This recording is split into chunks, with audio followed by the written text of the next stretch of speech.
Independent thoughts, independent life. This is Chad Benson.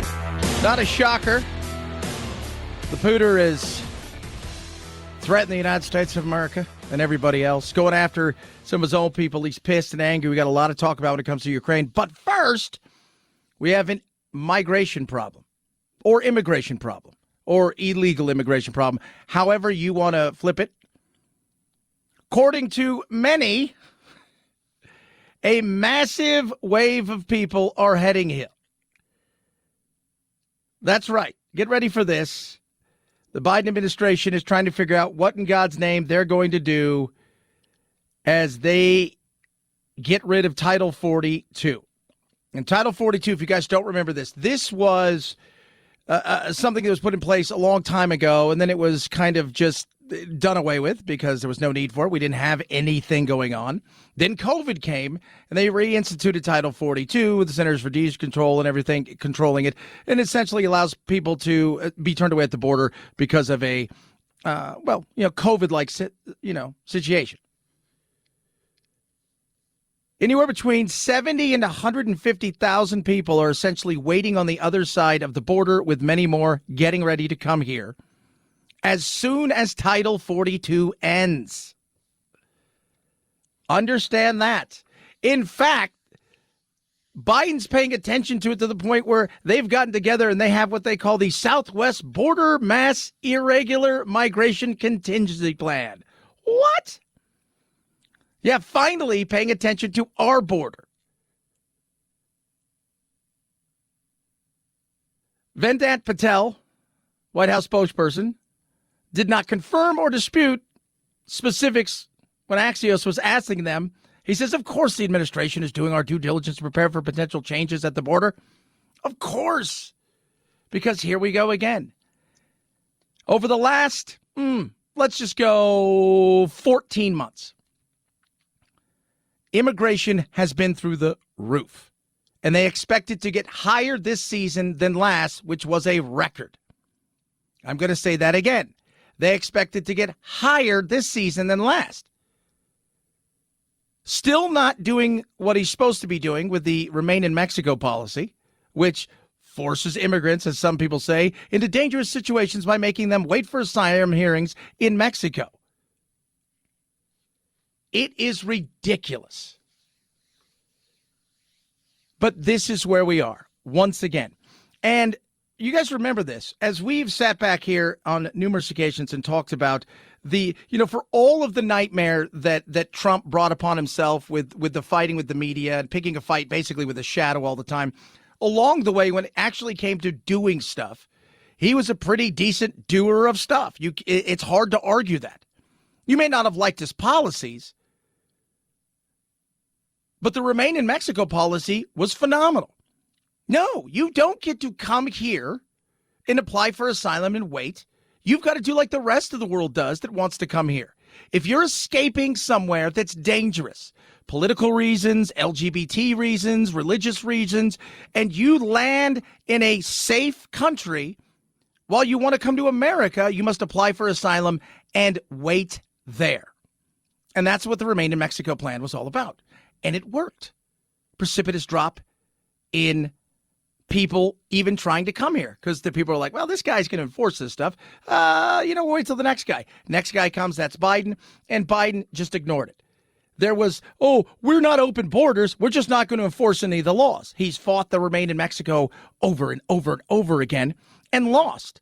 So what are they doing? They're instituting the Remain in Mexico in a weird way, where they're doing it like inch by inch. Like, okay, for this portion of the border, like 8 feet, we're going to have the Remain in Mexico. But if you cross over here, well, then you can apply for asylum. And then last year, we saw something that I can't even remember if we've ever seen it. And you guys remember, one of the big issues in coming to this country is the terrain. Not just navigating the human traffickers, the drugs, and all of those things in the cartels, but the terrain itself. Eventually, the environment becomes its own beast. It becomes a natural barrier. And for many, many, many years, as long as I can remember, it ramped up till about late April, early May, and then from mid-May till like late August, early September, you rarely saw any kind of spike or steady, coming and going of people because the terrain itself was brutal. But last year it increased month after month, regardless of what the weather was like. And living here in Phoenix and actually living myself in an area where they cross the terrain, not too far from where I am, because I live right near the Tohono O'odham tribe. I mean, right near, like a quarter of a mile away, you were on Native American land that crosses over into Mexico. And I will tell you about that terrain. It is brutal. But it never stopped people last year because they felt they had a welcome mat. And now we brace for yet another one. And he's trying to figure out, I guess I should pay attention to this at this moment in time. He won't. You know it, and I know it. And they're now waiting and waiting. The next deadline for the renewal is early April of whether or not they're going to do away with Title 42. And if they do, well, get ready for an influx of people coming here. And it is going to be crazy. By the way, February, 165,000 people were, quote unquote, encountered. 165,000. And remember what I talked about? The summers are usually a no-go. Last year's peak, 214,000 in July. 2021 fiscal year, 1.7 million people. Those are encounters. I have tons of friends and people I know who are Border Patrol agents because I live right near the station. See them. My wife's friends with several of their wives, and we'll talk and stuff, and they'll tell me, depending on who you talk to, 15% maybe they encounter. They think, some think maybe it's as high as 30. Even if it's 50, that would mean 3.4 million people got in here last year. Think about that. 323-538-2423. At Chad Benson Show is your Twitter. Tweet at us, text the program. Happy St. Patty's Day. Yesterday, continue to go back to this. I had so many people talk about the speech that was Zelensky calling on the United States as well as the world to continue to back and to do more. I'm addressing the President Biden. You are the leader of the nation, of your great nation. I wish you to be the leader of the world. Being the leader of the world means to be the leader of peace. Yeah. And it was an amazing speech. He did it in Ukrainian. And, of course, the video that is a tough watch, followed by his final bit of the speech being done in English, and it was very moving. It was very real. He invoked emotions from Martin Luther King and 9/11 to Pearl Harbor. And, of course, yesterday, watching Mariupol and that theater get hit was just awful.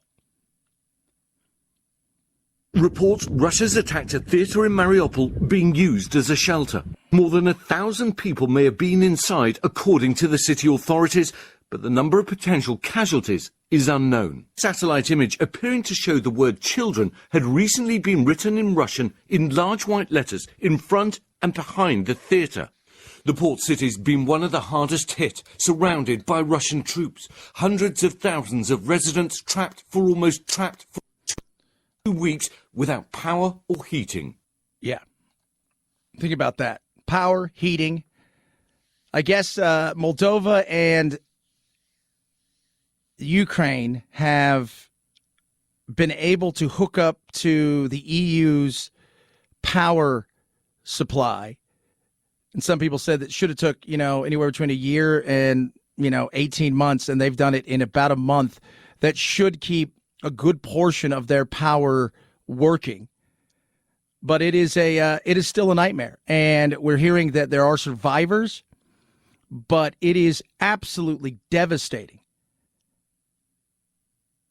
what is going on over there. And it's not getting any better.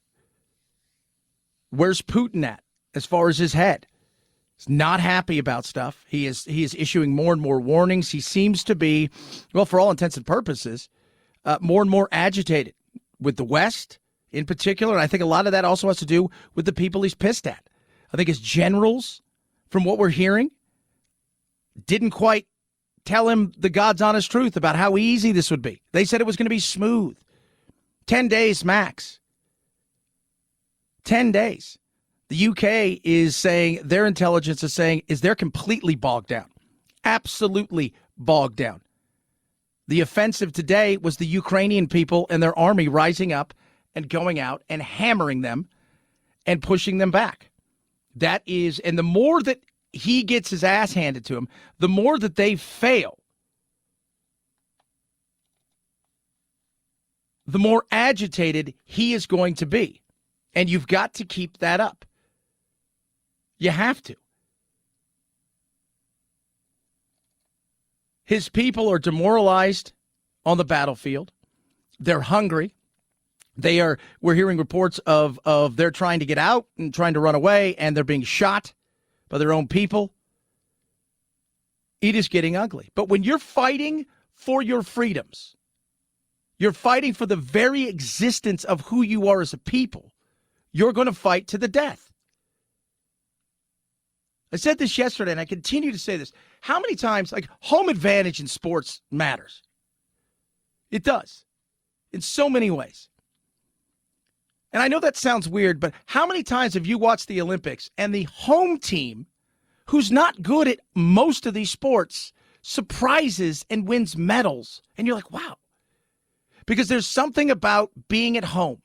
Now, you multiply that by 1 billion, and that's what you have in defending your own country and your own existence. Listen to this lady. Just down the road, I meet Nina Chitalyuk, who seems like a sweet 71-year-old grandmother. By the way, Nina says that if she saw Vladimir Putin, she would strangle him with her own hands right now. I'm ready, she says. If by God the Russians come here, I'll shoot them all, and my hands won't even shake. I'll throw grenades at them. Yeah. 71. That's how she feels. That is a tough thing. You're a 19-year-old kid, right, who grew up in godforsaken nowhere, Russia. You thought you were going on some adventure. You were lied to. You're being told that they're going to welcome you with open arms, and you realize early they're not doing that. And now you realize that the 70-year-old grandma down the street is willing to die for her country and asking you the question, are you willing to die for this? Are you willing to die for my country? 323-538-2423 at Chad Benson Show is your Twitter. Tweet at us, text the program. Rough Greens, ruffgreens.com/Chad. It's an amazing, incredible thing. I love my dogs so much, and I give them Rough Greens. And I'm going to tell you this right now. I laugh about the Rough Greens things all the time when it comes to my dog Doodle. My older dog Doodle is hilarious, right? He can't see, and he should have died a few years ago. We started getting him Rough Greens, and he's crazy. He's got all this energy like the puppies. He plays, but he can't see. But the fact that he is in good health now, it makes me happy. You should try Rough Greens. Vitamins, minerals, probiotics, omega 369. It's simple. You get it. You just, same dog food, sprinkle this on top of it. Breakfast, dinner, whatever you feed them, and let it go. They're going to love the taste, and it's going to help them tremendously. ruffgreens.com/Chad. Try it before you buy it. You get a free bag. ruffgreens.com/Chad or call 833-MY-DOG-77. Rough Greens makes any pet food better. It's the Chad Benson Show.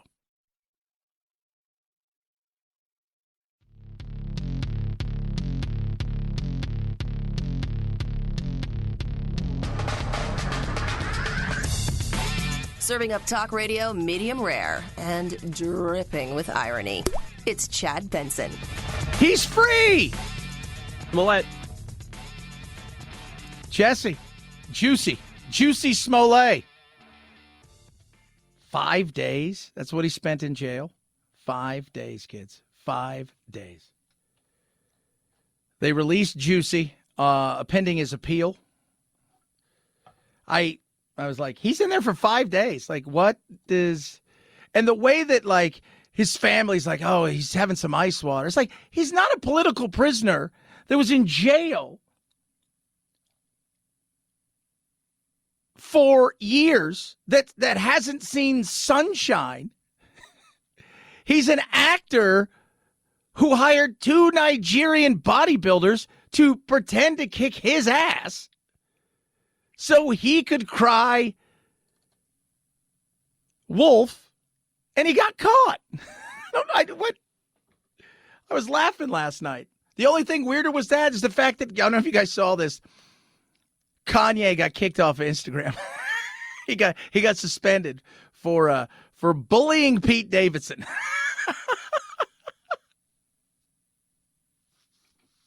That is, come on now, that's kind of funny. That is. And I was out in the newsroom, all right, and we got a lot of millennials and stuff, and I'm out there, and they were like, good, because he's been really mean to Pete. I love how serious people get invested in that. Like, he's been really mean. I've been commenting. I'm like, I bet you have. Oh, man, can you believe that? Kicked off of Instagram for 24 hours. I want to see because he's not going to change, right? He's not. And you could tell the guy he's manic. He needs help. He does. He needs help. But do they have the cojones to kick him off forever? That's a good question. I don't know if they do. I don't know if they do. 323-538-2423 at Chad Benson Show is your Twitter. Tweet at us, text the program. There's a lot of stuff still to squeeze into today. So much. Rogan and Russell Brand firing at the media and saying things that should have been said a long time ago, and the media being the big tech companies. And talk about technocrats, right? You got kleptocrats, which is what you see a lot of what's going on in really in places like Russia. They call them oligarchs, but they're essentially robber barons who are just handed stuff, and they just they just take. Talk about that. Bunch of other crazy stuff. Man, fun day, and it's St. Patty's Day. Who was St. Patty? I'll tell you about that too. And it's March Madness. Start day one. Chad Benson Show.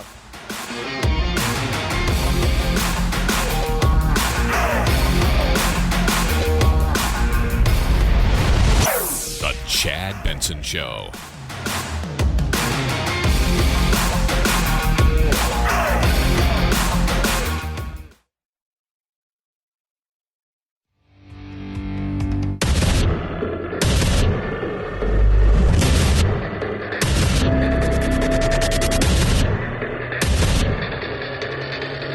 Independent thoughts, independent life. This is Chad Benson. That is me, you or you. Hope all is well. It is March Madness today. It's the kickoff of March. We have the Ides of March just passed. Now we have the madness getting ready to start. And I love, I was telling producer Phil this, I love the reports that come out. It's like, we lose this much money every year because of March Madness or because of the Super Bowl or whatever. And so it's apparently today, and I don't ever know how they calculated these things, $13.8 billion is when it's so over the next couple weekends, that's what we're going to lose. $13.8 billion because of March Madness. That's what we're losing. So be prepared to lose 13.8. I don't know how they calculate. Don't ask me. It's Hollywood accounting. That's all I know. It's Hollywood accounting. Oh, my goodness. So if you guys aren't paying attention, gas prices are, well, they've risen, and they have, and they continue to do so. Some places have steadied a little bit, but we know why they're rising, and it's it's pretty much because of the evil oil, gas companies and serving stations. Many accept that gas prices rise quickly but fall slowly, the so-called rockets and feathers phenomenon. But President Biden rejects that. Retail gasoline prices are updated at least daily, and if gas retailers' costs are going down, they need to immediately pass those savings on to consumers. So I'll reiterate what the president said to oil and gas companies last week. The invasion of Ukraine and the volatility of the oil market is no excuse for excessive price increases, profit padding, or any effort to exploit American consumers. No one should capitalize on Putin's aggression by taking advantage of American families. Yeah. So, that's where that goes. So that's who. And again, this is all about Putin's war. Like every hike you see, you go in, you're like, oh, I was going to buy I was getting ready to buy some, tissue paper. It's like, oh, what was it? Well, it was $5 last week. It's $6 now. Well, it's all Putin's fault. Yeah, but it was $2 last year. Oh, it's coronavirus, then Putin's fault. But it's definitely Putin's fault. It's definitely everything is the Pooter's fault, except for this.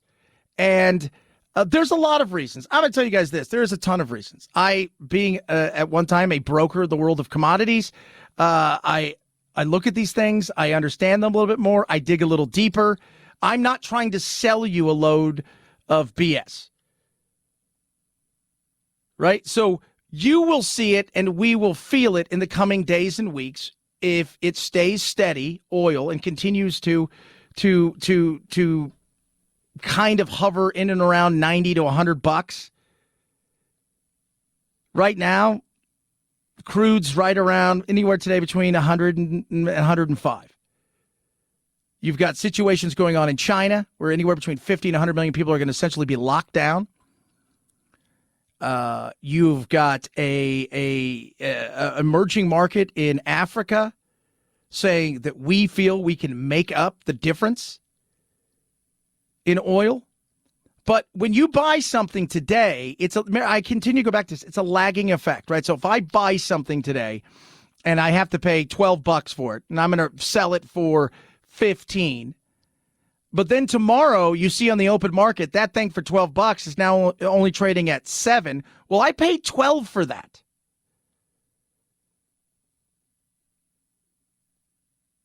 So the ones that are going to be out there, and it's the same thing with this. The gas the oil that we've gotten, this is stuff that the service companies, right, that you see when you go fill up your tanks, they've already paid X amount of dollars for it. They pay in advance. That's what they do. They don't make a ton. Their money gets made on the snacks that you buy. That's what lures you in a lot of places. And when oil rises fast, they lose money, service stations, in many cases. They do.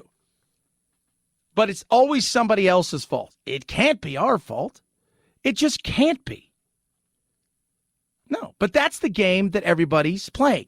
And they're going to continue to do so. And they've got the blame game. Because, of course, we all know, well, capitalism is evil. Capitalism is bad. It's always been bad. It's always been evil. Even though, when you look around, you start realizing, oh, my God, it's brought more people out of poverty than anything else on the planet. But it's also bad, apparently. Now, abortion is not outlawed in Missouri yet. You can still get one up until 22 weeks. But they're trying to outlaw it like altogether. All of these abortion bans are getting out of control. And you know why they're doing this? Because of capitalism. Yes, literally everything is about capitalism because everything under capitalism is exploitation of working class people. What? Explain that to me. So, well, if that's true, then wait, what? Because of capitalism? How is that? I don't follow your logic. Which, by the way, you're on TikTok and Instagram and all of the other things on your iPhone. That was done by state-run nation? No. Now, millennials and Gen Z are having less children because we can't afford them because, 2 recessions, a pandemic, low-wage jobs, etc. So they're going to force us to have children, even if we can't afford them or we don't want them. And even if we become poor, they're like, sorry, capitalism. Oh, yeah. You guys aren't having kids because you don't know how to talk to each other. You guys aren't having kids because, well, climate change and all of this wackiness.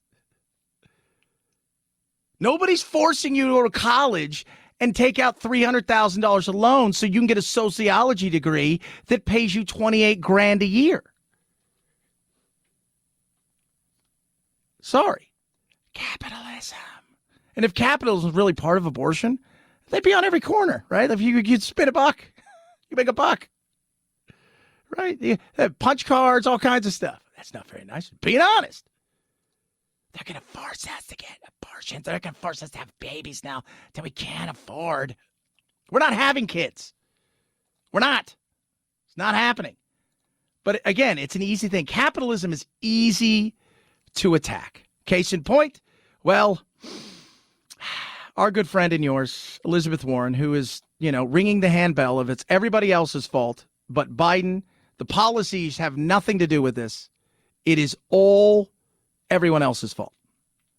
So I think the primary cause of this bout of price increases starts with COVID and the fact that we have supply chain kinks and that people rapidly shifted the demand curve so that demand for services went down and demand for goods went up.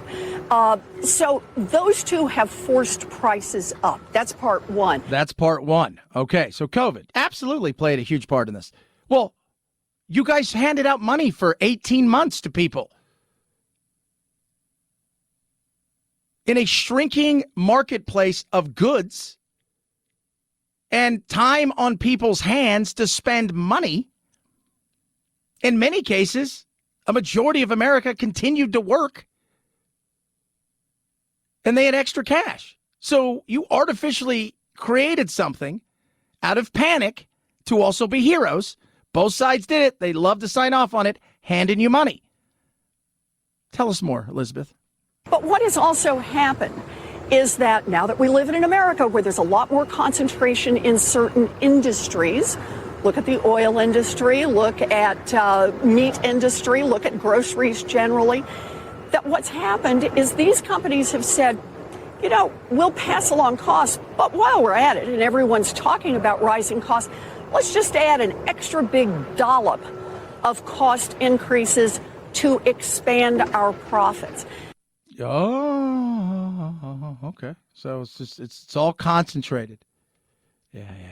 By the way, just to let you know, a vast majority of oil companies are kind of mom and pop oil companies, right? They have a few wells. They get leases. And when you throw, we always talk about government regulation. Large corporations live for government regulation because they, while looking like the bad guy and then forcing government regulation, are laughing all the way to the bank because they know the more regulation there is, the harder it is for competition to get into the game. And there's part of the problem. So if I'm a small company and I want to get into a certain portion of the game, eventually to compete on a level playing field, I have to raise tens of millions and quadrillions of dollars. And doing that through VCs and other companies that are out there. So your mom and pop thing now, you're selling it out because you're going to have more lawyers than you're going to have designers and smart people working on your stuff, right? So you had this great idea, and now, oh my God, everybody's like, oh, we really are in favor of regulation. So now I've got to go and I've got to sell. Well, once you sell portions of your company, those people aren't looking for your company to succeed in a way where you continue to control it and you keep it private. They want to eventually take it public because that's where the money's at. And that's the nightmare that continues in so many ways. So regulation for large corporations is wonderful. Overregulation, we can all agree, is ridiculous. But for many of them, go look at the banks, right? She was big on the banks. Let's regulate the banks. What happened? It killed the small bank and made the big banks even stronger and bigger because they couldn't afford the regulation. She continues. Think about it this way. If all that was happening was that we have problems in the supply chain, so we're passing those costs along, margins, profit margins, should have stayed about the same percentage, right? They might have even shrunk a little tiny bit. Not happening. Those margins are increasing, and they're increasing the most where we see lots of corporate concentration. So, part one, yes, very much the pandemic. Part two, companies that recognize that because they don't face a lot of competition can goose those prices up. They're saying it on their shareholder calls. They are saying to their investors, we're raising prices, as Jerome Powell said to me in a hearing, because they can. Yeah. Who'd you think they were going to pass it off to? Just out of curiosity. And by the way, you talk about leases for like oil because they're going to bring big oil and gas out in front and they're going to give them a grilling for the American people. But you have 9,000 leases. Half of them suck, and you know that. The other half, I doubt, even if we find something, getting it to market may be a nightmare because you're going to throw so many roadblocks in, 30,000 pages of environmental impact studies. Stuff that you look at the end product of it costs, at this point, $60 a barrel or $50 a barrel to get out, and it's trading at $90. You should be happy with that. You don't realize that it cost us far more than that to get to that point because you've overregulated things. Profit's not bad, people. It's not. Are there people out there that gouge? Yeah, the big gouge, absolutely. But here's the other side of stuff. There's also a great opportunity to take your business elsewhere when you have more competition, which will then, in turn, do what? Oh, yeah. It'll force the competition to either adapt or die. 323-538-2423 at Chad Benson Show is your Twitter. Tweet at us, text the program. MyPillow right now has Giza Dream Sheets, deep discounts. Has the mattress topper, deep discounts. Has the MyPillow at the lowest price ever. But it has, yes, the amazing towels right now for you. Normally $109.99. Your price is $39.99. That is right. $39.99. 6-day money-back guarantee. 1-year limited warranty. Amazing feel. Super absorbent. Not lotiony. Not scratchy. You're going to love these towels. They're not going to fall apart after like 3 washings. Any of that stuff. You're going to love these. Tons of colors. You get 6. So in the set, it comes with 6, right? So you get 2 big towels, the hand towels, and washcloths. Tons of colors and sizes. Get yours now. Normally $109.99. Right now for you, $39.99. Go to mypillow.com/Benson. Use the promo code Benson. Take really a shot at all the deep discounts of everything they have, including that mattress topper. mypillow.com/Benson. Use promo code Benson to save big. mypillow.com/Benson. Chad Benson Show.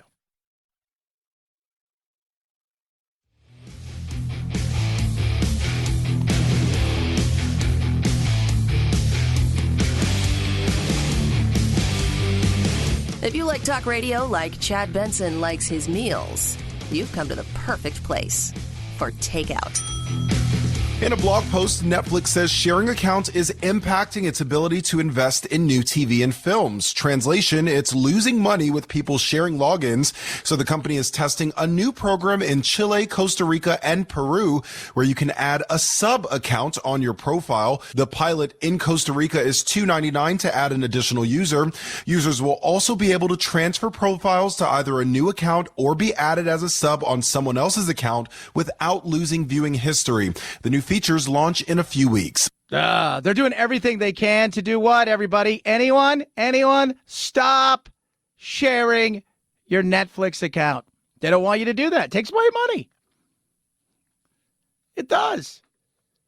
It totally does. I get it, right? I mean, it's like, what did you expect? So they're going to try this.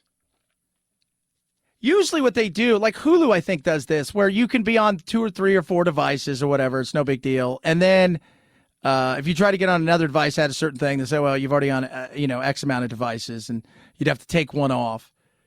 But it's kind of funny, like, because everybody does it, right? How many people have somebody else's Amazon account, Hulu, right? Netflix and Steel.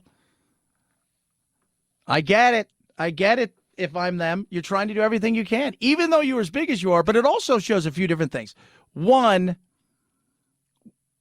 is everybody's inundated now with streaming services. So what are you going to do to try to continue to either force people to get this if they like something or an add-on? When you add it on, right, like at $2.99 or something, you're like, well, you know what, $2 or $3 isn't such a big deal. And you think, well, why would that matter? Well, think about this. If you've got, God knows, hundreds of millions of subscribers, and you can get 10 million of them to add an extra $2.99, so $3, right? You get an extra $30 million in revenue a month. Oh, yeah. But people will still figure out a way around because people, well, it's part of the fun. I mean, there are people listening right now who I know have their ex-boyfriend or girlfriend's or wife's Netflix account, and they still use it. 323-538-2423 at Chad Benson Show is your Twitter. Tweet at us, text the program. Love hearing from every single one of you. Again, the battle for Kyiv is going on. Yesterday's impassioned speech. He got $800 million worth of goodies coming, goodies that are killers, and getting them into the hands of the Ukrainian people, their military, and the fighters is of utmost importance. But this is far from over, and it feels like there are some serious issues when it comes to Putin and what's going on. If you missed this hour, grab it on the podcast. Follow me along at Chad Benson Show, your Twitter, your Instagram, and everything else. It's Chad Benson Show.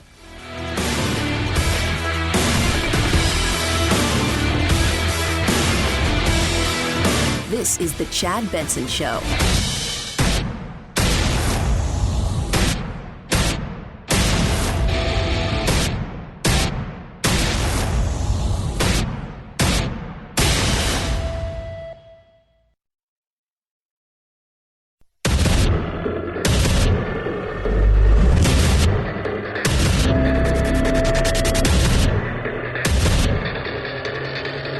Independent thoughts, independent life. This is Chad Benson. The war raging on and continue to do so. The question is, what's next for Putin? And that is an interesting question because he is becoming more erratic, in particular when he was on TV last night, because I think he was fed a bill, of goods by his generals that they could get this done. His military is not sold for the cause because they were lied to. That's one thing. Think about that for a second, right? You're sending kids, in many cases, 17, 18, 19, 20-year-olds, to fight in a war where you've lied to them and they're finding this out firsthand. You're not going to get a lot of loyalty for that. You're not. And he is coming hard for anybody that he feels has betrayed him. They will try to bet on the so-called fifth column, on traitors, on those who earn their money here but live over there, live not in the geographical sense but in the way they think, with the mindset of a slave. These people cannot live without oysters and gender freedom. Oysters and gender freedom. I'm like, what are you talking about? Well, because that's the wokeness, right? That's the wokeness of stuff that he doesn't like. And part of that is the fact that he's aligned himself in a weird way with the church when he was coming to power. And so they'll give him some marching orders, and this is one of the few that do, and he'll do it because he thinks, well, you know what, it's another right piece of this puzzle that I have to put together.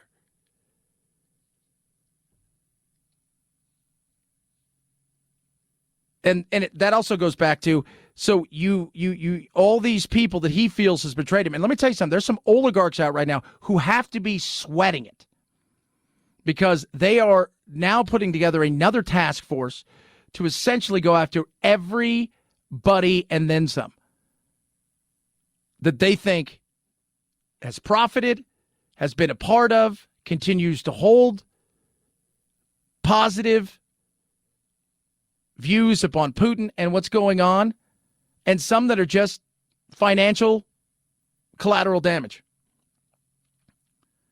Heard my buddy Joe Getty, the show, he said, anybody who's not a postman. Kind of. That's the way it's got to be. Like I said, he's right. But there's some oligarchs sweating it out there because their stuff doesn't work. They've reverted back to some of their old stuff. While they were rebuilding their quote-unquote military machine, the oligarchs were plundering it. Here's the beauty of what we do. We spend an ungodly amount of money on stuff. And our war machine, right, industrial complex, the beauty of the fact that we spend so much money is even when they're done plundering somewhat, there's still a ton of money behind to make quality things. They don't have that, right? They're like a nonprofit. Here's $50 billion. Great. I'm going to take $49 billion, and with this other billion, we'll build a bunch of tanks. What are you going to have? Plywood. We'll have IKEA do it. And that's what you're finding out right now.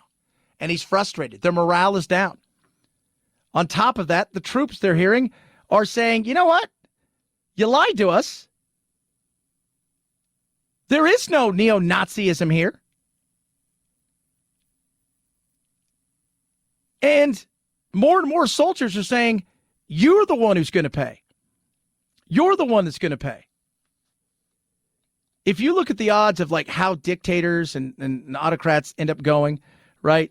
First, it's you got a mixture of stuff, right? So you got some that are kind of democratic societies, but still autocrat societies, right? You have a financial nightmare. Well, they're pretty much just an autocratic society. They democracy's a joke. We all know that over there. Secondly, he rules with an iron fist.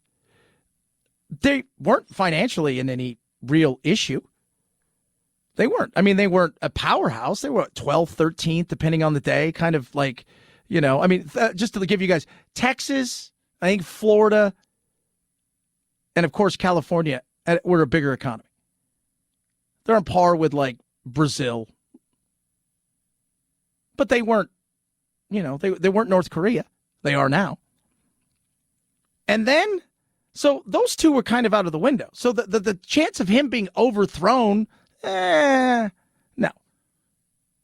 But getting into a needless war and then lying to your military, except for the commanders who are your pals and buddies who prop you up, there's the issue there. There's the fear of being erratic and what might happen. Absolutely. Yesterday, Biden. Mr. President, after everything we've seen, are you ready to call Putin a war criminal? No.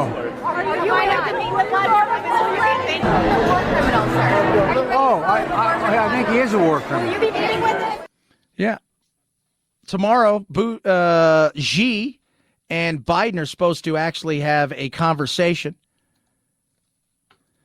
I think China's rethinking things. In fact, China's at the point now, for those of you who are not keeping score, they've cracked down on COVID. And COVID, their zero COVID policy, which really hasn't worked. Xi is signaling that he is not going to crack down like they did in the past where everybody stays indoors, because he's starting to feel it as well. His rethinking of their economy last year by making it essentially more of a Maoist kind of thing, punishing the wealthy and the capitalist society has caused them great pain. They're not growing like they were. Then you couple that with the fact that their stock market is struggling. They're potentially looking at a nightmare that could be as big as 2008, which hit them really hard. And then when all of this is going on, you've tied yourself to Putin. And that's not a win right now. It's not. He's a pariah. And he sounds more and more unstable. Threatening again today. We are going to show the West what's for. We're going to punish the United States and put it in its place. was it one of their prime ministers, not one of the prime ministers, one of their ministers the other day said that they want reparations. They want Alaska back and a portion of California. I'm like, you can take San Francisco, Los Angeles. I don't think most of America will be like, that's fine. You can have that. Right? Go ahead. How about this? We'll trade you. We'll just trade. You leave San Diego and Sacramento. Right? So you leave those two. You can have the rest. And we'll throw in Seattle and Portland to boot. I'm kidding, Portland. Although some people in Portland, I'd probably like that. And then you can have Alaska, but we'll take the Ukraine. And cash, because you got to cover the mess you made. I want to see if Xi's going to do anything with Biden, because I'm sure Xi is feeling it. He's running for a third term, unprecedented. He's rewriting the history books to put himself in a way that as alongside Mao and on currency.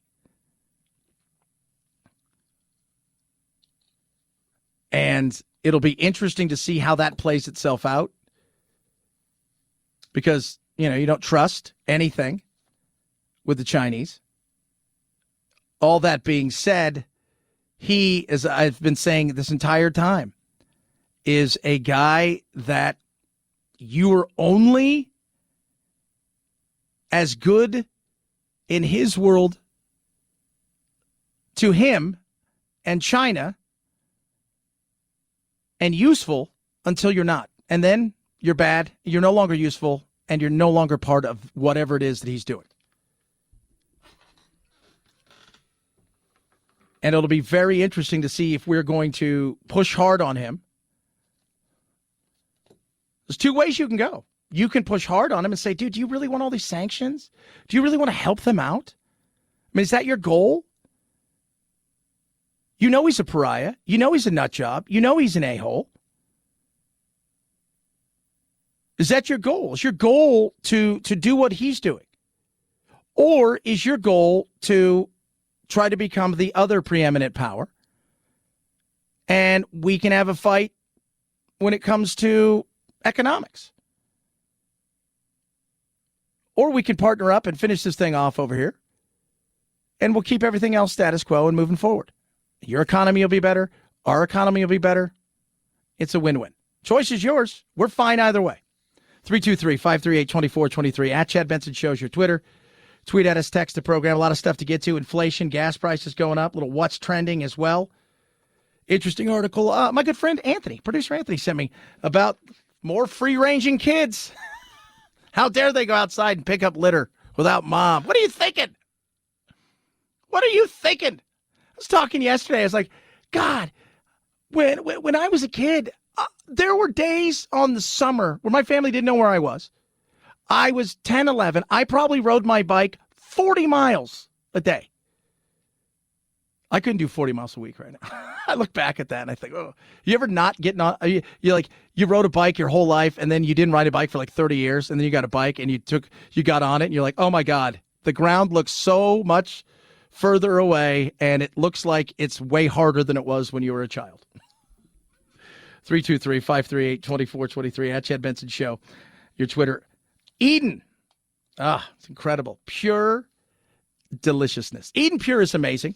And they sent me something to try out. It's called the Eden Pure Oxyleaf 2 Thunderstorm. So I got these units, plugged them into my house. They're amazing air purifiers. I'm like, all right, we'll put it to the test. Our new house, my father-in-law who passed away, he smoked in it. And it was a real test. They passed the test within minutes. You can't tell anybody smoked in there. I did the same thing for their cars. And you can't tell anybody smoked in there. Right now, you're going to save $200 on the Eden Pure Oxyleaf 2 Thunderstorm. You get a 3-pack. All you have to do is use code CHAD3. If you worry about pet odor or smoking or furniture, smells or litter boxes, anything, you do this. It's so simple. You plug it into the wall. There's no filters. They've sold over 150,000 units. Takes up no floor space. And guess what? Super silent. Incredible. Right now, save $200 on the Eden Pure Thunderstorm 3-pack. Get full 3-pack where you can plug it in everywhere. Your kitchen, your bedroom, your office, anywhere. You're going to get rid of the odors. It's going to smell delicious. Go to EdenPureDeals.com. Put in discount code CHAD3 to save $200. That's EdenPureDeals.com. Discount code CHAD3. Shipping absolutely free. Code CHAD3 at EdenPureDeals.com. Chad Benson Show.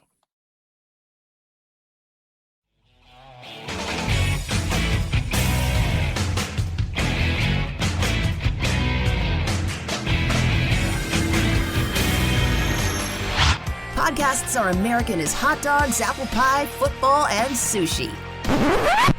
Oh my goodness. No. Okay, maybe not sushi. Next time you have a craving for something sweet and tangy, download a Chad Benson Show podcast. Boy, that is good. It's different because you get a little bit of saltiness. It's so good because it's sweet and salty at the same time. Get a taste on iTunes, iHeart, or Spotify and binge to your ears' content. Oh, yeah. You're listening to The Chad Benson Show. 5, 4, 3, 2, 1, 0. Ignition. Liftoff. Now it's time to find out what's trending. What's trending? Yeah, what does that mean? I mean something, right? Like it's trending on the old internet. What's trending? Let's take a peek, find out what's trending on the old interwebs. Brittany Griner, the basketball star, is being asked if she'd like to stay a little longer in Russia. They've extended her stay. Of course, arrested on I think it was 2 weeks ago, on drug smuggling / hashish baloney vaping thing. So she'll be there till at least May 19th. Rescue operations underway at the Mariupol Theater. It was attacked yesterday. There were children sheltering inside, along with some older men and women and mothers. There's said to be some survivors, but it is horrific. As the war rages on, continues to do. Obviously, St. Paddy's Day is trending. Who was St. Patrick? We'll talk about that in a little bit. Pete Davidson, Kanye were both trending. Pete Davidson for two reasons. One, because he was being bullied by Kanye, and they shut Kanye down on the old gram. The other one, because he branded Kim's name into his chest. Because that's sane. Head over to Google. St. Patrick's Day, #1 trending thing. Von Miller, the newly crowned world champion, signed a contract yesterday with Buffalo Bills for like $120 million or $160 million. You don't, that number's not real, but he's getting like $50 million guaranteed. Insane. Japan had an earthquake. 4 died. The 7.4 magnitude quake hit off the coast yesterday. Did some damage.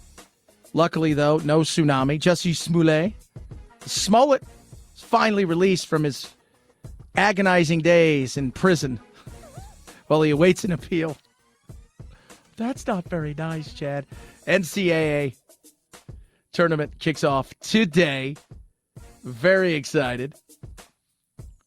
Very, very excited. And Evan Rachel Wood has a documentary out on Marilyn Manson. Of course, they were together. Some of the craziness apparently he did with her. I don't know how much I believe a lot of these things. I don't. But at the same time, you know, he's denied them. She said they're true. You kind of knew what you're getting, right? Or am I wrong? Doesn't give him the right, but I'm just saying. Chad Benson Show.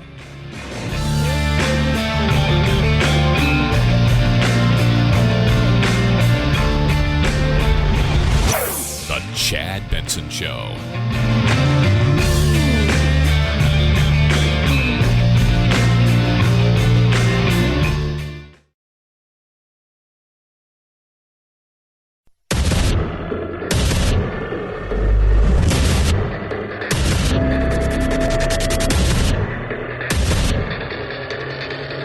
Independent thoughts, independent life. This is Chad Benson. The economy's stupid, except when war's involved and a potential nuclear war. Still don't think it's going to happen, but I'm never saying never. I'll tell you that. Never saying never. When you've got somebody like Putin who is back against the wall potentially and just at times just is all over the place and pissed, probably doesn't, I was saying the other day, he looks like a guy on coke, right? Like who's strung out in the sense of he doesn't know who to trust. People have been lying to him in his own mind. People have been really lying to him. He thinks everybody wants to kill him. And, the West is out to get him. And he is, and that's a dangerous person. My dad used to always tell me the most dangerous animal in the world is a man with nothing to lose. You think about that. You got nothing to lose. That's it. You've lost everything. So God only knows. But on the other side, we live in a world where here we worry about what's going on. What are we going to do? How are we going to, survive? Things are going up. Yesterday, the Fed raised rates. If you think about our economy as a car with the Federal Reserve in the driver's seat, right now we're going about 100 miles per hour down the highway. And the Fed here is trying to pump the brakes to keep us from any kinds of collisions or crashes. But they have to keep things moving as well. Yeah. So you're walking a fine line of trying to manipulate the marketplace. You don't want to go 100, but 70's good. Right? 70's good. 75 is okay. 100, well, a lot of things can happen, a lot of mistakes. I was talking yesterday to Elliot Pollack, who is a economist out here, and we were talking about, what the Feds were doing. And I said, Elliot, they waited too long. And I said, rarely, if ever, has there been a situation that they face now. COVID, the pumping of money into the economy, supply chain issues, and a world war. And he goes, Chad, they've never faced this. Ever. They probably did wait too long, and they've never faced anything like this. Plus, the thought of them raising rates as kind of the thing they've always done in the past to try to slow inflation and to try to, bring supply and demand back into a par kind of level. Well, that is 20, 30 years ago. We're a global economy now. We're intertwined. Us doing certain things doesn't mean that the rest of the world is in the same position we are. So with the rates going up, what's it mean? The most immediate impact on you is the cost of borrowing. The ability to borrow money gets more expensive. Everything from new mortgages to car loans to credit card debt. If you look at the average 30-year fixed rate mortgage this morning, it's already reflecting all of this at about 4.5%. Yeah, it's the highest it's been in quite a long time. So cheap money for a very, very, very, very, very, very, very long time. COVID, supply chain issues, a war, potential COVID issues again in places like China, and rising gas prices, the lack of workers. I mean, there's a lot that goes into this, and this is not going to get good anytime soon. Doesn't mean the world's coming to an end, although Putin, I'm not saying he will, I'm just saying. And it doesn't mean that the economy is going to collapse, but I would not be surprised the next 12 months we don't at least have a quarter, if not two, of a recession. It's hard to think that it's not going to happen. And they may have waited too long. And they're talking about raising rates as much as 6 more times this year. The Brits did it again today. It's the third month in a row they've raised rates. 323-538-2423 at Chad Benson Show is your Twitter. Tweet at us, text the program. Love hearing from you. You know, all that's going on over there. I mean, think about this, right? The insanity of what's happening in Ukraine. You've got people that are running for their lives. They're bombing theaters where kids and people were hiding out. They are just absolutely attacking anything they possibly can. At the same time, they're getting thwarted back and they're getting frustrated. It's not going the way that he thought. It's bogged down. And, it's now innocents are paying for it in ways that a lot of people said this was going to happen. In another horrific attack, 10 people were killed just standing in line for bread in the northern city of Chernihiv, according to the governor there. The US Embassy here tweeting, such horrific attacks must stop. We're considering all available options to ensure accountability for any atrocity crimes in Ukraine. Yeah. And what does that even look like? We're sending them weapons, right? The impassioned speech that he made yesterday was incredible. If you've not seen or heard Zelensky's speech, it was a phenomenal speech, a speech where he did the things he needed to do in ways that, because of his understanding of the media, because of the understanding of the new world of which we live, on an iPhone, Zoom, he's addressed every major Western power, by and large. And he wants the no-fly zone, right? Like, that's his big thing. He's not getting that, but he's going to get some goodies. Hundreds of millions of dollars in additional weapons are being readied to send to Ukraine to fight the Russians. 800 anti-aircraft systems, 9,000 shoulder-mounted armor-piercing missiles, 7,000 machine guns, shotguns, grenade launchers, mortars, and tiny tactical explosive-laden drones, along with 20 million rounds of ammunition. Yeah. You think about that for a second. All of those things that are being produced are lethal, and they're getting put into the hands of people who are ready to use them. People who are ready to die for their country, and they're asking the question, are you ready to die for my country? Because I'm ready to die for my country, but are you ready to? That's a different thing, isn't it? Isn't it?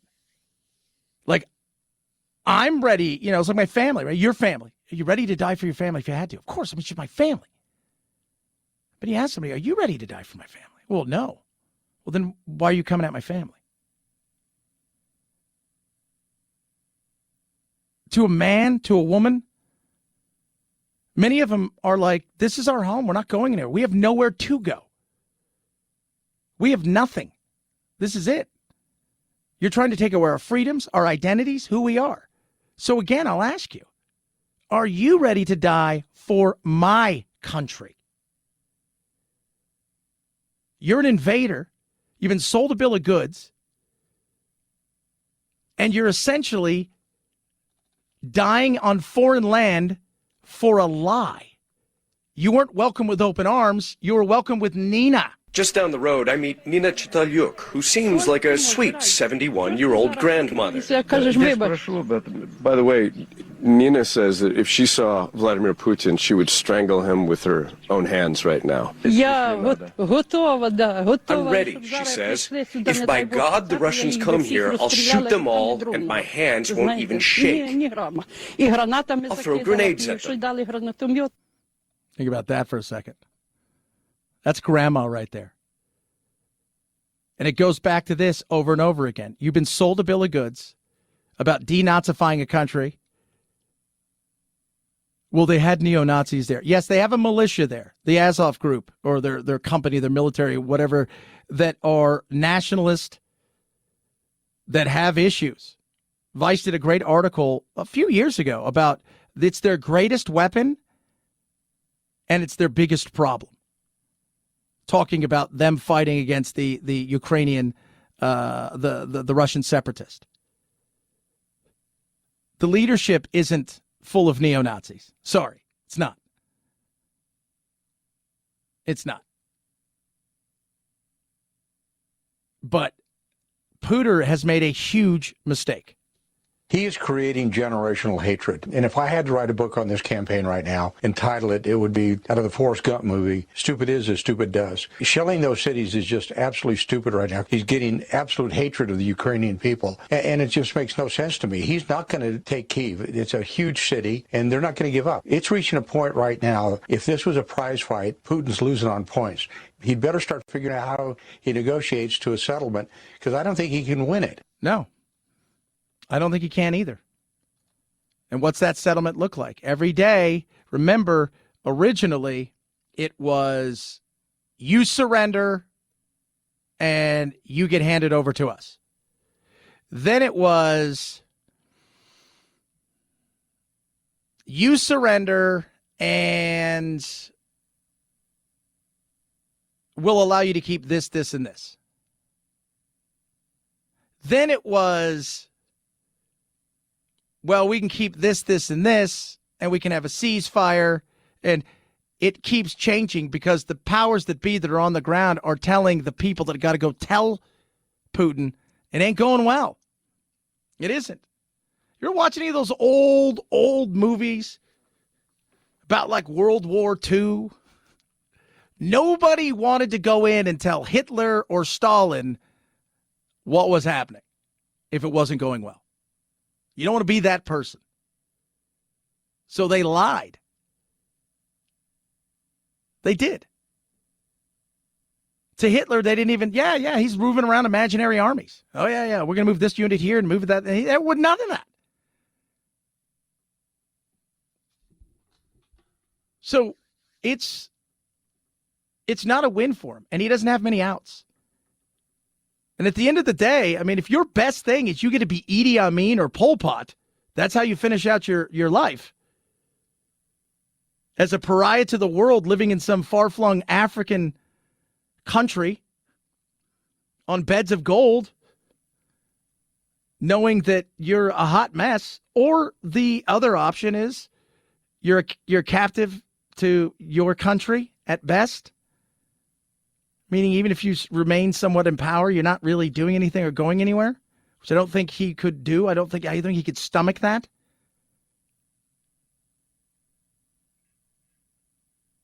Or the sad but true, the last and God willing, the thing that he wouldn't do is take everybody and everything he thinks he can with him. He may win the war, but he will never win the occupation. And that will be the thing that will eventually lose everything for him. 323-538-2423 at Chad Benson Show is your Twitter. Tweet at us, text the program. CarShield is great. Right now, with CarShield, America's #1 auto protection company, over 1 million drivers been helped. They've got tons of plans for everybody's car, right? So your car doesn't have a warranty. Used cars are through the roof. You couldn't even imagine what it would be like if a check engine light comes on. This is why you get CarShield. You can lock in the price for life, which is fantastic. They got a budget for everybody's car, no matter what it is that you're looking for. And with that, you're going to get 24/7 roadside assistance, a rental car for free while your car's in the shop. The shop is the shop that you choose. And from there, they get them paid directly. Take care of the paperwork. You pay a small deductible. Right now, save an extra 10% by going to carshield.com/Benson or call 800-391-8888 to save 10% and lock in your pricing forever. It will never go up. carshield.com/Benson or call 800-391-8888. Use code Benson to save 10%. A deductible may apply. Chad Benson Show.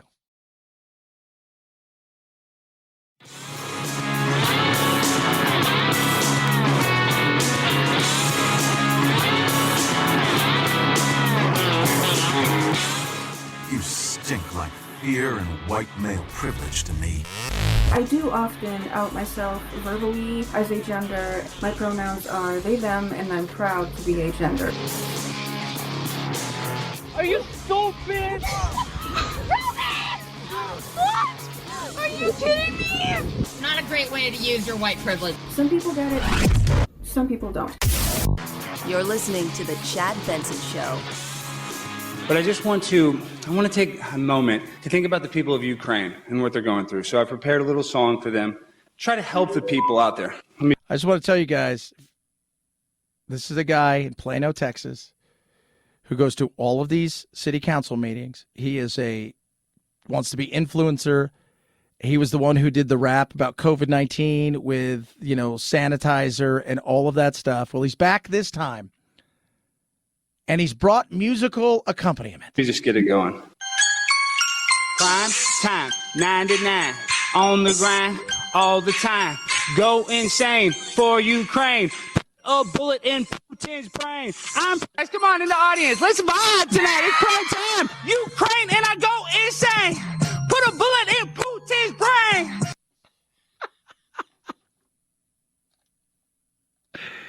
He's crazy, but he's funny. And it's funny because there's people in the audience, and they're trying not to laugh, but they are. And it's what happens, man. I love watching those some of those closed circuit TV city council things, because there's always somebody who shows up who's going to talk about their easement, right? It's pissed off the neighbor's dog's bark. It could be the biggest thing in the world, and they're mad about this one thing. I'm a Zelensky stan. I love you, Zelensky. Put a bullet in Putin's brain. Do it for the Ukraine before I go insane. Gas prices way too high. Vladimir Putin needs to die. Gas prices way too high. I'ma eat you for dinner, okay? I love you. We need to take out Vladimir Putin. Peace. He's popping on the microphone with his little boombox. Spectacular. Oh, that's America. What's not very American is, we got a little time to try to squeeze this in. Her name is Anna Hershberg. She's got 6 kids, and she allows them to be kids. I know it's crazy. It's wacky. It's wild. She lives in a little suburb outside of Boston, Reading. And she was born in Russia. She homeschools her kids. And she's been visited by the police, not 1, not 2, but 3 times, because how dare she allow her kids to be kids? Over the summer, her kids went to the playground, so she takes them there, right? She drives there. And she's got a 7-seater van. She had a booster seat in the passenger seat, indicating a youngest child may be there. What happens? Somebody calls. She says, look, we're waiting for our 12-seater van. The cop that shows up starts, this is ridiculous. Happened again when she left her kids in a car at a bagel store, really quick to run in and get something. The cop was apologetic. And this time, she allowed her kids to go outdoors, inspired by the trash person, to pick up litter not too far from the house. And, of course, the police showed up, and it's ridiculous. And it goes back to over and over again, free-range kids. No, they used to just be called kids. Oklahoma, Texas, and Utah have passed reasonable childhood independence. You shouldn't have to pass a law to let a child be a child, for God's sakes. That safety bubble, kids, it's real. It's real, and it's ridiculous. Chad Benson Show.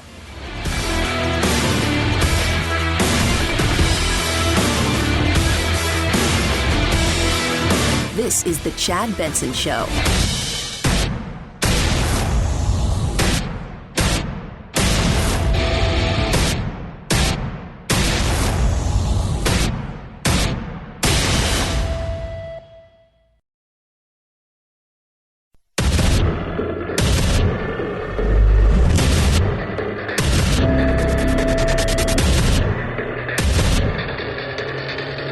Independent thoughts, independent life. This is Chad Benson. You guys, you smell something? What is that? Oh, it's desperation. The Pooter's desperate. You guys are checking out what's going on over there in the magical world of war, WW3, as some people are calling it. Maybe WW 2.3. But there's desperation. The Pooter is desperate and getting more and more desperate, lashing out everywhere. Last night on television, he lashed out at home to the people that he thinks, much like you've seen people in the past, the Hitlers and everybody do, when things start to go south, whose fault is it? It's everybody else's fault. Somebody's out to get me. They will try to bet on the so-called fifth column, on traitors, on those who earn their money here but live over there, live not in the geographical sense but in the way they think, with the mindset of a slave. These people cannot live without oysters and gender freedom. Yeah. He's now swinging at his oligarchs and the powerful there that he feels that live in Russia, make their money and power in Russia, but are not seeing things the way that he is. You have to have a scapegoat. People talk about, for him, he's looking for his off-ramp potentially. What is that, if there is one? Well, the desperation is real. The off-ramp, because you got to sell it back home that you won a victory. You did something victorious. You've been selling them that you're going to go into Ukraine and you're going to change out their government that is full of Nazis, and you're going to then replace them with people who are pro-Russia. It's desperate. And it's desperate because of what's been going on, the way they're going about it. They're unprepared, they're ill-prepared, and they're just doing whatever they think they can do to hopefully get the people of Ukraine to realize you can't win, including killing innocents. Reports Russia's attacked a theatre in Mariupol being used as a shelter. More than 1,000 people may have been inside, according to the city authorities, but the number of potential casualties is unknown. Satellite image appearing to show the word children had recently been written in Russian in large white letters in front and behind the theatre. The port city's been one of the hardest hit, surrounded by Russian troops. Hundreds of thousands of residents trapped for almost 2 weeks without power or heating. Yeah. By the way, people are emerging from there. There are survivors, but the desperation is real. They're firing just willy-nilly. They have no morale either.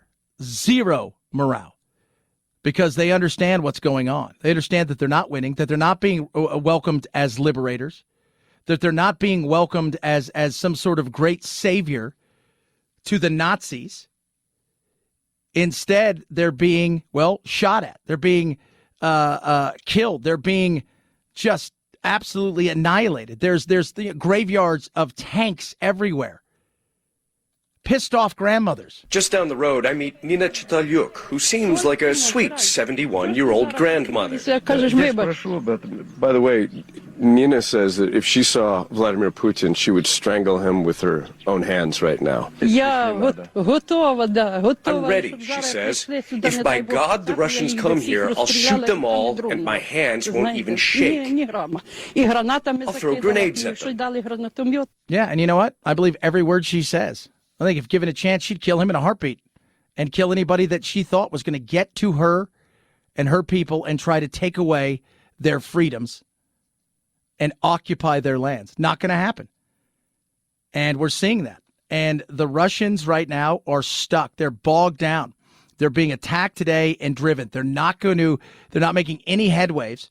Outside of killing innocents, they're really not doing anything else but destroying everything they think they can. The sounds of battle roared on through the night into this morning. And it really appears that together with this curfew that's been in place from last night through today into tomorrow morning, and now this interesting decision to move Ukraine's top commander to here in Kyiv to try and lead the battle, that what they're trying to do is break Russian lines and break Russian morale. Yeah. And imagine what I think a lot of people think is going to happen. At some point, they're going to get that supply line is going to get attacked from behind, and they're going to cut off any hope of getting supplies through there. They're desperate. They're desperate. And Putin is desperate, and he's angry, and he's pissed. And it's not going to get better anytime soon. That's for sure. but there's still going to be senseless killings. And if we know anything about Vladimir Putin, is he is going to eviscerate as much as he can based on past experiences. And the more desperate he gets, the worse it's going to be for their people. And his people, by the way. He doesn't care. They're a number. That's it. They're a number. Right? That's all. No more. Alexander's dead. Oh, well, don't care. Didn't know him. He's a number. He's just a statistic. But he's somebody's mom. I mean, somebody's brother. He's somebody's son. He's somebody's husband. He's somebody's father. That's going to be tough. Because much like what we saw in Afghanistan, and think about this for a second, they've lost more men in 21 days than we lost in Gulf War, the original, the OG,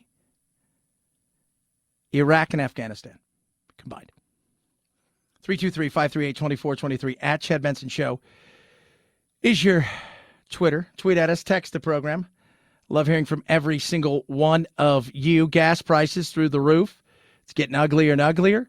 People are trying to figure out what the hell's going on. It's up one day, down one day. Why aren't we feeling it at the pump when it goes down? Why, when it goes up, we feel it immediately? The wholesale prices went up about 40 or 50 cents, and then they dropped 40 or 50 cents in the same 8-day period. And with the wild cards of Vladimir Putin and Chinese lockdowns, people are afraid. Yeah, they are. And they're afraid that this thing's going to get out of hand. And the COVID side of stuff we're going to touch on with China, because China is in a position where they were shooting for COVID zero, right? Like that was their goal, to COVID zero. But an unattainable goal, by the way, for those of you not keeping score. Unattainable, in a sense, it's like saying having, flu. Well, nobody's going to have the flu. We're not going to get the flu. But Xi is now thinking we can't have mass lockdowns like we did before. They'll have lockdowns, but the potential of 50 to 100 million people being locked down is not good. Not only for the global economy, but for their economy. And the places that are potentially in the lockdown zone, you have, which is like super technology hubs, right? Shenzhen. So you're looking at Toyota, Volkswagen, Apple supplier, Foxconn, just to name a few.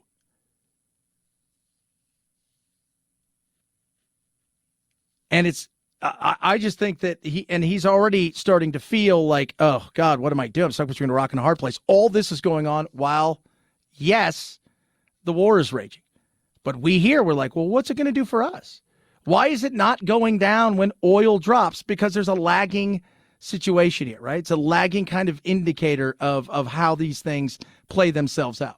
You have companies that sell gasoline that vary from somebody who gets one delivery every week to companies that get 7 deliveries every day for a big box. So there are some people that immediately get the price decreases, but there's others that have to wait a week. Yeah.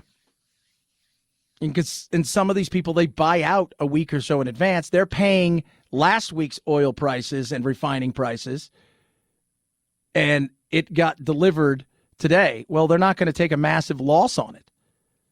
Oil goes up really fast. They lose money usually at the stores. And they talk about the rocket and feather effect. We'll talk about that a little later as Jen Psaki tried to explain it to everybody what that is. And, of course, this is all Putin's fault. Doesn't really matter. It's perfect timing for them, right? It's Putin's fault. It's Putin's fault. Putin's price hike. Putin's price hike. Putin's price hike. Putin's price hike. Who killed JFK? Putin's price hike. Yeah. Who bombed Pearl Harbor? Putin's price hike. 323-538-2423 at Chad Benson Show's your Twitter. Tweet at us. Interest rates are up. Touch on that. A new border issue that has nothing to do with the Ukrainian border and all to do with ours and what may be heading our way and may even be here and just waiting. Talk about that as well. Eden Pure. It's amazing. So I got these air purifiers from Eden Pure, right? So these Thunderstorm 2 purifiers are incredible. So you guys know about, I talked about, the fact that the home we moved into, they smoked. You would never tell. You could never tell. House smells brand new. But also, I've got my lizards. I want to make sure that everything smells good in there. And it does. I mean, I'm incessantly clean anyways. But I tell you what, it is, you would never, ever know. It is so pure in there. And it's incredible. Whether it's pet odors, right? Litter boxes, lizards, smoking, you name it. The Eden Pure Thunderstorm crushes it. No filters. That's awesome. Destroys virus, odors, mold, so much more. You plug it right into the wall, and away it goes. So silent, so amazing. Right now, I'm going to save you big. $200 you're going to save on the Eden Pure OxyLeaf 2 Thunderstorm. You're going to get 3 units. Use code CHAD3. Save $200 right now. How do you get it? Simple and easy. Go to EdenPureDeals.com. Put in discount code CHAD3 to save $200. That's EdenPureDeals.com. Code CHAD3. Code CHAD3. EdenPureDeals.com. Shipping is free. Chad Benson Show.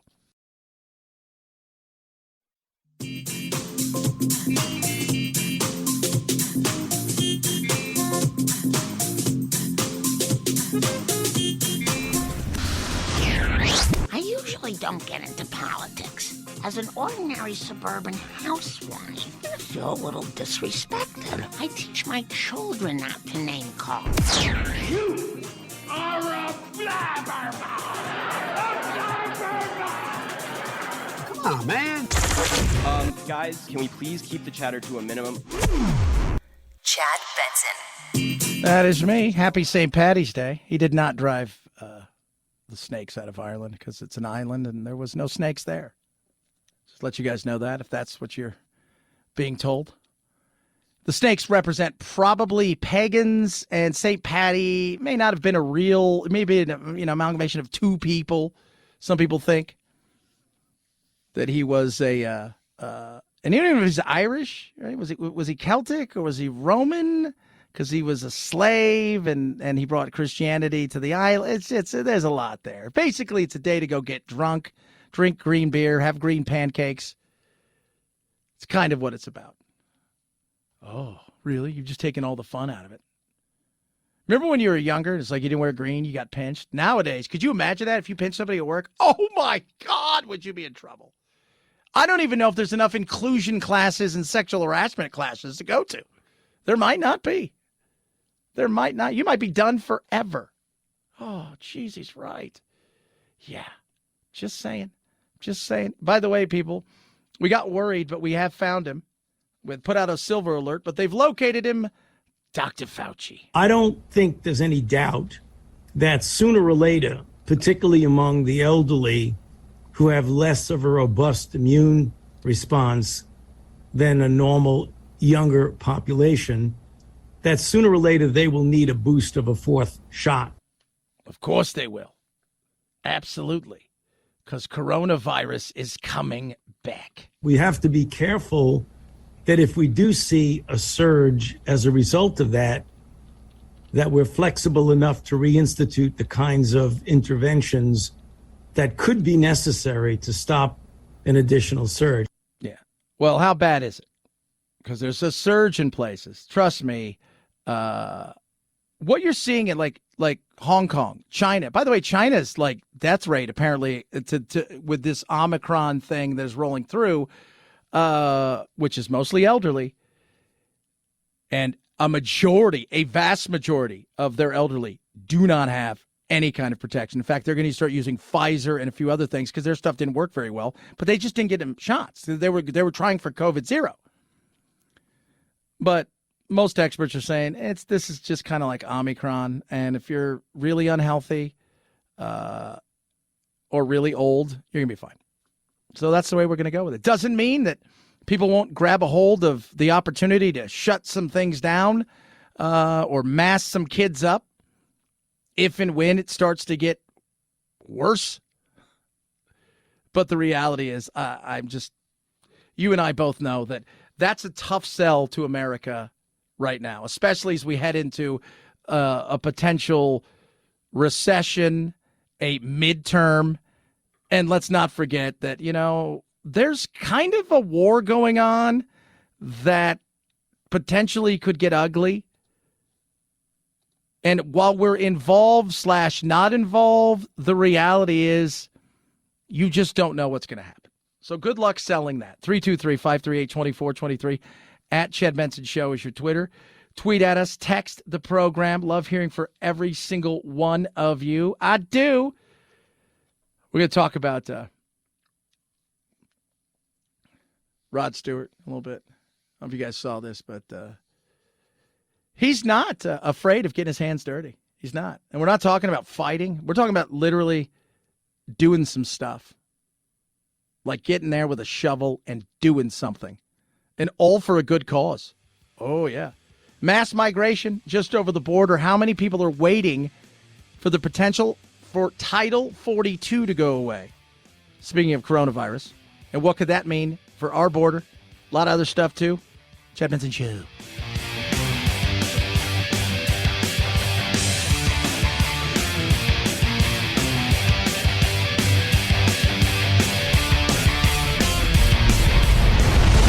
The Chad Benson Show.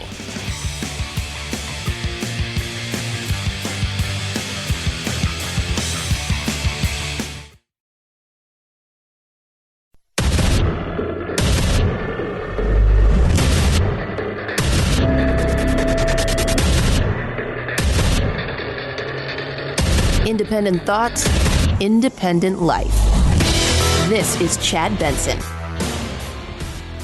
Great article talking about China is not helping Russia at all. They're saying, oh, yeah, we're helping you. But they're not. They've done virtually nothing to help them. While they like being a thorn in our side, like Moscow does, the reality is they've done nothing to help them. The ruble's crushed.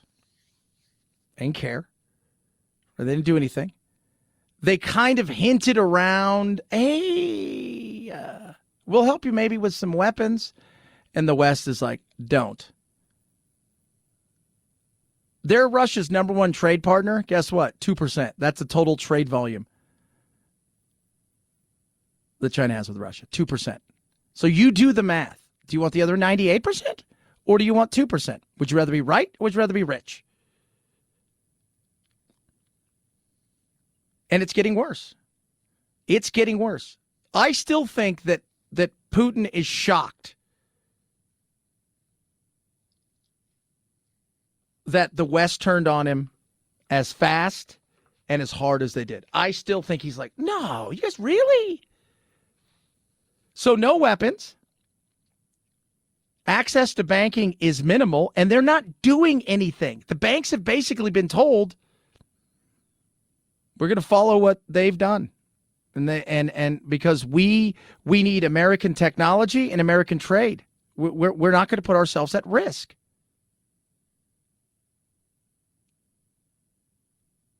Aircraft parts, another big one. They're going to run out of aircraft parts potentially within weeks.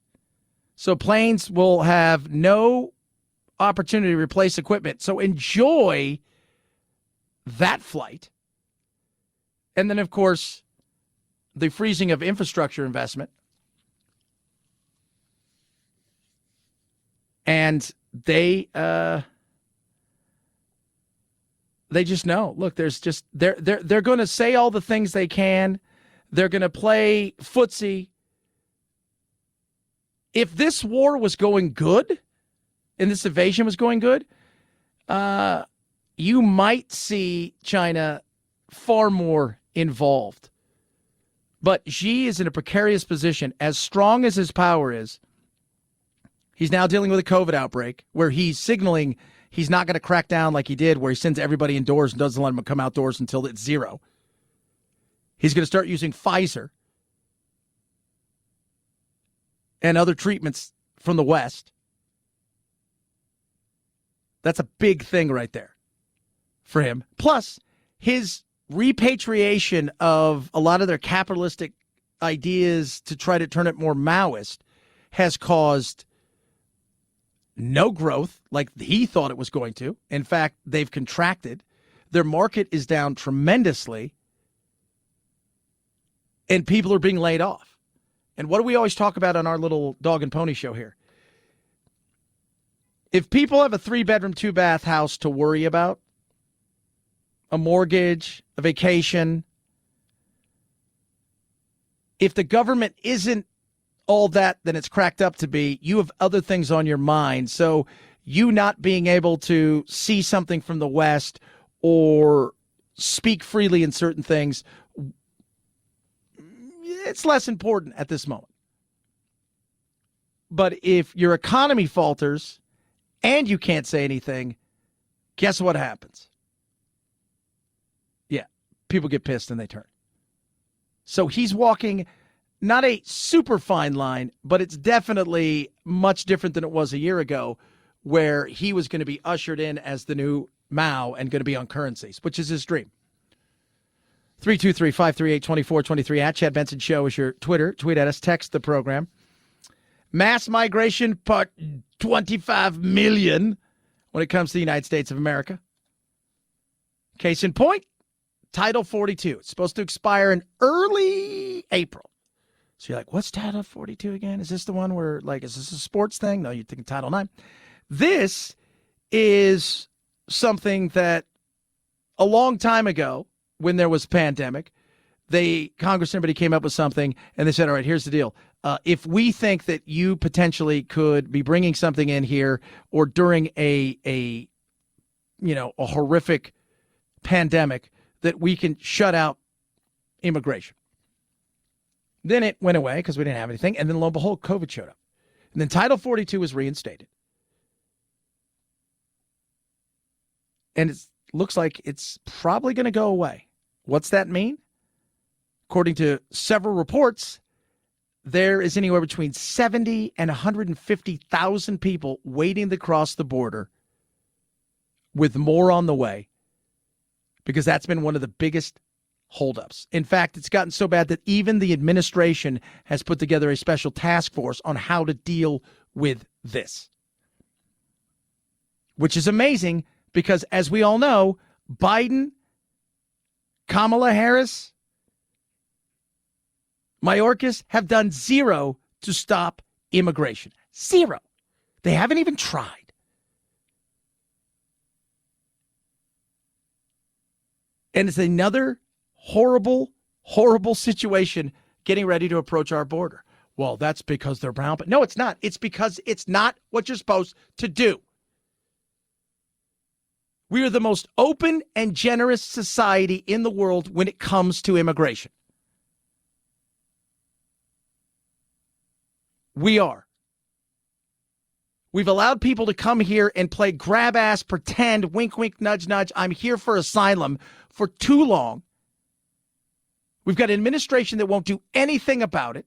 And when they reinstated the Remain in Mexico policy, which was a great policy, which means while you're applying for asylum to get into the United States of America to have a hearing, you must remain in Mexico, as the rest of the world has to do, by the way. So if you're escaping Afghanistan and you weren't part of the great Biden administration screw up, and you fly to Canada, but you want to come to America, you have to apply for asylum in Canada for the United States, and you have to wait there. The southern border, we did none of that. And it's been open borders since he has taken office. 1.7 million last fiscal year, already on pace to beat that. And now we've got this to contend with on top of everything else. But at least they're kind of pretending to pay attention to it, which we know they will not. 323-538-2423 at Chad Benson Show's your Twitter. Tweet at us. Gas prices going up. You know whose fault that is, right? everybody else's but the Biden administration. Many accept that gas prices rise quickly but fall slowly, the so-called rockets and feathers phenomenon. But President Biden rejects that. Retail gasoline prices are updated at least daily, and if gas retailers' costs are going down, they need to immediately pass those savings on to consumers. So I'll reiterate what the president said to oil and gas companies last week. The invasion of Ukraine and the volatility of the oil market is no excuse for excessive price increases, profit padding, or any effort to exploit American consumers. No one should capitalize on Putin's aggression by taking advantage of American families. Yeah. So this is Putin's. So now we've got the crosshairs of how we're going to, as we head into midterms, how we're going to position this. Putin's price hikes, even though inflation was already rising at a rapid pace and started day one when he jumped in, the energy independence that we have is real, but the oil energy independence that we need is that's him. That's you. That's a you thing. And not only is it Putin's fault, oh, by the way, COVID played a role. And of course, it's the evil, greedy people who run gas stations and refineries and whatnot. They're doing everything they can. And I said it earlier, I'll say it again. Putin's price hike, say that 3 times fast, is going to be the new calling card all the way through this election. But Americans aren't buying it. They're not. They're not buying it. Today, oil, again, kind of all over the place. Remember, it's a global market. You're buying oil out there. It's at $106, up about $7, $7.50. And you're going to find it all over the place. And don't be surprised if you see it continue to rise. It's a market where there's tons of volatility because people trade the marketplace for just like you would trade stocks, day trading. They trade the marketplace. Fundamentals, right? And people are looking at and seeing what's going on around the globe. There's still worry that this thing is going to escalate and push it even higher. So when the market gets jittery, it's easy to see the way it takes off. And when the market comes down, you bought something a week ago for X. Unfortunately for you now, it's trading here at Y. But you've got to still charge people X because you're not taking a loss on that. But the Putin price hike is going to be everything. Why'd you pay more for that avocado? Putin. It's the Putin. Why was there a hurricane? Putin. Climate change? Putin. You name it, that's going to be the new thing. Elect us because Putin did this. I don't think America's going to buy it. 323-538-2423 at Chad Benson Show is your Twitter. $13.8 billion, according to Wallet Hub's latest study, is what we're going to lose starting today because of March Madness. $13.8 billion. I don't know how they come up with that number. I feel like it's fake. I don't know how long you look at your brackets. I put my bracket in, check it at the end of the day, and then get sad. 323-538-2423 at Chad Benson Show. We got Aaliyah Thomas, the great swimmer. She, her, used to be he, him. She's swimming in the NCAA championships. We'll talk about what she did in her first meet, first round. Also, Rod Stewart, talk about that as well. Calibrate. Losing weight is great. Do it with Calibrate. On average, 15% body weight loss for the earliest members of Calibrate. FDA-approved medication that they worked decades on. Couple that with lifestyle changes that aren't insane, like you can never eat anything ever again. Easy to fit into anybody's schedule. You do all that and you've got success. One-on-one doctor visits. You're going to have an app that you work with coaches. It is truly incredible. And it's all about resetting your metabolism to make you feel comfortable at a lower weight. right? It's like giving it a shot in the arm, if you will, or a shock to the system. And understanding that being lighter is where you're supposed to be and your body feel comfortable there rather than panicking and thinking, oh, we shouldn't lose weight. That's what it's about. Right now, you go to joincalibrate.com. Use the promo code Chad. You're going to get $50 off a 1-year metabolic reset. It's joincalibrate.com. Promo code Chad to save $50. It's the best and easiest way you will ever lose weight and actually maintain it. It's Calibrate. Joincalibrate.com. Use code Chad. Save $50. Chad Benson Show.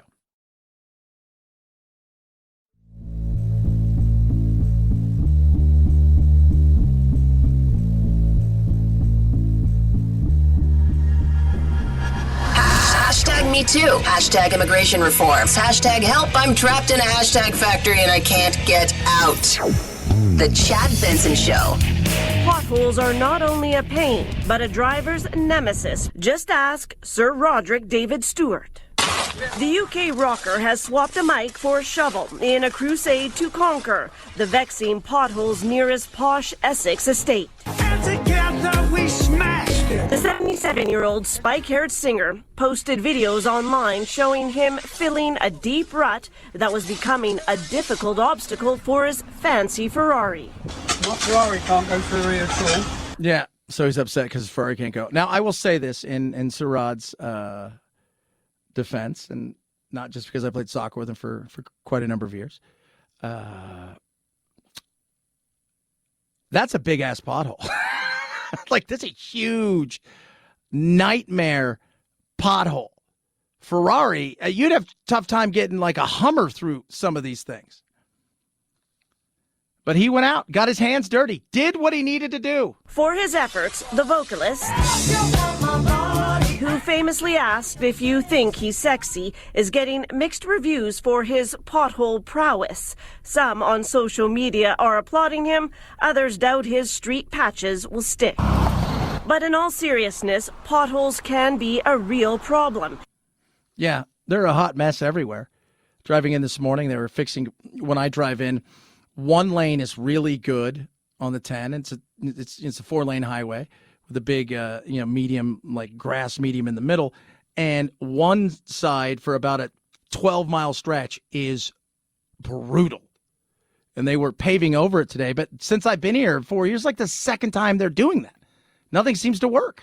We're getting at least 3 or 4 cars a day with damage to either a tire or... For Rod's rough road, officials have now inspected the area and plan to patch things by April. In the meantime, maybe the crooner should ditch the sports car and hop on a train. After all, he did sing about one long before his pothole pitfalls ever began. Yeah. Now you got a Ferrari, you can drive that. Yesterday, Phil sends me some, and I'm like, there's a Malaysian couple, and she's 20 and pregnant, and he's 19. They're married. And she surprises him with a Lamborghini Huracan. And it's crazy, right? Like, and he's like crying, and it's like powder blue. And I was like, they got out of a Huracan. Like, what is this about? And she's doing it because she's going to have a C-section, and apparently she will spend 100 days with her family afterwards, and he will care for their baby 24/7 for those 100 days. And for that, not only is he going to spend time with his child, he gets a Huracan to go with the other one. But this one's blue. Leah Thomas, the great swimmer from the University of Penn, has qualified in her first meet at the NCAA Championships. She swam a 4-minute, 33.82 second 500 freestyle. Second place was Brooke Ford. 4 minutes, 38 seconds is what she swam. She swam in the Olympics, by the way, for the United States and won a silver. She beat her by 5 seconds. Seems fair. Solid fun day. We always do that. Follow along at social media. At Chad Benson Show. At Twitter, you go and at Chad Benson Show there. Instagram, same thing. Check out the Facebook as well. You guys have a blessed awesome rest of your day. God bless the people in Ukraine. Fight hard. Be safe. We'll do it again tomorrow. I see Friday. Night, Jack.